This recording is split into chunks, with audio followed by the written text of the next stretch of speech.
15,000 টাকা, 500 টাকা করে একেবারে নর্মাল যে ডাক্তার 500 করে নিলেও 30 জন দেখলে অনেক টাকা। এই টাকায় তাদের পোষায় না। এখন ওনাদের আবার এই পরীক্ষা নিরীক্ষা থেকে আবার খাওয়া লাগবে। আবার ওরা এমন টোপ দিয়ে রাখছে যে আমার ক্লিনিকে পরীক্ষার জন্য পাঠাইলে আপনার 50% অর্ধেক দিয়ে দেবো। যদি 4,000 টাকা বিল হয় তাহলে 2,000 আপনার।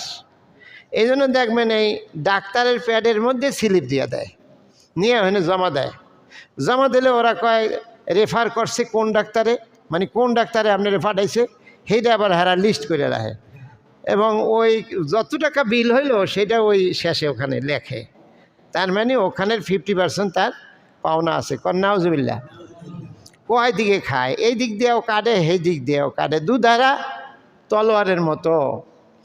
সম্মানিত হাজিরিন, ডাক্তারের কাছে গেলেও বিপদ, সহজে মানুষ এই জন্য যাইতে চায় না। গরিব মানুষ যাইবে কি কইরা? যেভাবে কাটে, আইতেও কাটে, যাইতেও কাটে। এরপরে শুধু তাই না, দেখবেন যে ওই ডাক্তার দেখাইতে গেলে বাইরে অনেক কোম্পানির যারা ওই যে ওষুধ ডিস্ট্রিবিউট